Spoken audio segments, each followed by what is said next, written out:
kami meminta diskualifikasi kepada pasangan paslon 02 yang menurut hemat kami telah didaftarkan dengan melanggar ketentuan hukum dan etika. Dan itu sebetulnya sudah dikonfirmasi oleh MK-MK dan terakhir oleh DKPP. Sebelumnya, pasangan Anies Muhaimin lebih dulu mendaftarkan gugatan hasil Pilpres 2024 ke Mahkamah Konstitusi pada Kamis lalu. Senada dengan tim hukum Ganjar Mahfud, tim hukum Anies Muhaimin meminta pemilu ulang tanpa diikuti Gibran Rakabuming Raka. Kesalahan pencalonan calon wakil presiden di 02. Dari awal proses tersebut bermasalah dan lanjutan masalahnya luar biasa. Karena kebetulan calon wakil presiden ini adalah anak seorang presiden sehingga membawa dampak yang begitu luar biasanya. Jadi seandainya nanti ini diterima sebagai satu argumen yang kuat oleh Mahkamah Konstitusi, tentunya kami mengharapkan dilakukan pemungutan suara ulang tanpa diikutin oleh calon wakil presiden.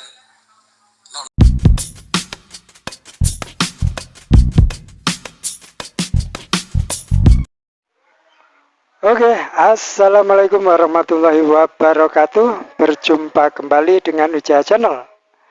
Semoga hari ini, di siang hari yang panas ini, semoga puasa kalian aman-aman saja dan nanti bisa sampai selesai, sampai beduk maghrib ya. Semoga kesehatan selalu diberikan kepada Anda semua dan dilancarkan rezekinya. Amin amin ya robbal alamin. Yang baru mampir seperti biasanya jangan lupa untuk subscribe serta klik tombol loncengnya. Pertama itu kalau permohonan dari 01 saya sudah baca secara lengkap dan kita sudah siapkan jawabannya. Tapi yang 02 belum kita baru terima, yang 03 baru kita terima. Tetapi intinya saya kira hampir sama, bahwa kami ingin menyampaikan bahwa sebenarnya permohonannya itu cacat formil ya. Cacat formil, cacat prosedural. Karena salah kamar. Jadi seharusnya yang dipersoalkan itu di dalam permohonannya itu kan mengenai ada pelanggaran, termasuk TSM, yang semuanya itu adalah dalam proses pemilu gitu ya. Nah, jadi menurut Undang-Undang Pemilu, kalau persoalannya itu adalah mengenai soal proses pemilu tentang pelanggaran, itu seharusnya ranah daripada Bawaslu. Jadi mereka harus lapor dulu ke Bawaslu, ya kan? Sedangkan yang bisa diproses di MK itu adalah mengenai sengketa perolehan suara ya, selisih ya hasil pemilunya gitu ya. Nah, hal ini tegas diatur di dalam Undang-Undang Pemilu khususnya pasal 475 dan juga di PMK daripada Mahkamah Konstitusi yang baru yang 2003 itu juga sudah diatur syarat-syarat ya, kalau orang mengajukan permohonan itu sudah ditentukan apa pokok permohonannya dan apa bunyi pitutumnya. Nah, pokok permohonan mereka ini sama sekali tidak sesuai dengan apa yang diatur di dalam PMK itu, tidak sesuai dengan apa yang diatur dalam Undang Pemilu. Jadi kalau di pengadilan istilahnya ini NO ini istilahnya gitu ya. Jadi tidak memenuhi syarat sebenarnya, tidak cacat prosedural, cacat formil. Jika itu alasan Anda? Jadi tidak akan diterima gitu loh. Anda yakin MK akan menolak gugatan itu?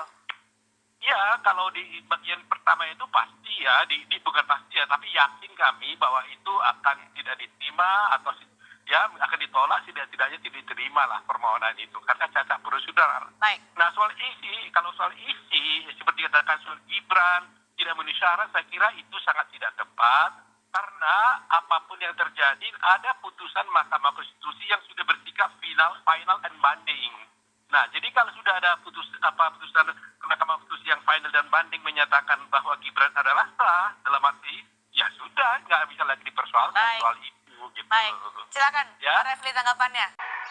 Baiklah, sahabat Wijaya Channel, kemarin sudah dilakukan pelaporan atau pendaftaran masalah sengketa Pilpres oleh tim kuasa hukum Amin dan juga tim kuasa hukum Gama Ganjar Mahfud. Laporan pendaftaran ke Mahkamah Konstitusi. Tuntutan mereka sangat lucu. Jadi mereka menuntut Pilpres ulang serta mendiskualifikasi paslon 02, yaitu Pak Prabowo Subianto dan wakilnya Gibran Raka Buming Raka. Sebenarnya mereka mengatakan bukan masalah kalah dan menang. Ini semua karena kepedulian mereka kepada keberlangsungan demokrasi yang ada di Indonesia. Agar kedepannya pemilu bisa berjalan adil, jujur, amanah, dan juga sesuai perundang-undangan. Menurut mereka seperti itu. Ketika mereka kalah, bagaimana ketika mereka menang? Pertanyaannya kita balik saja, bagaimana ketika mereka menang? Apakah masih mereka peduli kepada kerusakan demokrasi itu yang katanya mereka ini adalah pemilu yang paling brutal? Apakah ketika mereka menang, mereka sama peduli terhadap keberlangsungan demokrasi yang ada di Indonesia? Pertanyaan seperti itu. Ketika mereka tetap sama peduli, itu berarti baik. Tapi saya tidak yakin akan peduli kepada perkembangan kecurangan yang terjadi di pemilu 2024 ini. Itu semuanya hanya alibi saja bagi mereka. Yang sebenarnya adalah yang mereka gugat adalah hasil kekalahan mereka, bukanlah kepedulian mereka kepada demokrasi. Seperti itu teman-teman, ya. Oke. Jadi kemarin juga ada tanggapan dari tim kuasa hukum dari Pak Prabowo Subianto dan Gibran, ya. Oto Siahaan di dalam suatu wawancara stasiun televisi mengatakan ada kemungkinan kalau gugatan mereka akan ditolak oleh MK karena tidak sesuai dengan jalur yang semestinya, tidak sesuai dengan undang-undang pemilu yang telah ada.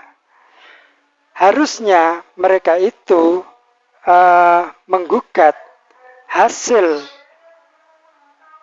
perhitungan suara KPU, dan yang menjadi objek lawan mereka adalah KPU.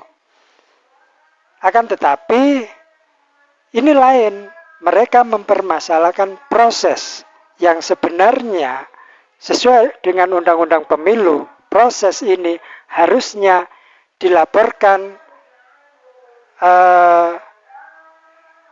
jauh-jauh hari sebelum pengumuman hasil pemilu diumumkan oleh KPU, dan laporannya bukan ke MK tetapi ke Bawaslu. Seperti itu. Jadi kalau mereka menggugat ke MK saat ini, urusan proses ini adalah salah jalan, salah jalur. Padahal yang semestinya digugat adalah hasil perhitungan suara yang dikeluarkan oleh KPU. Itu yang betul.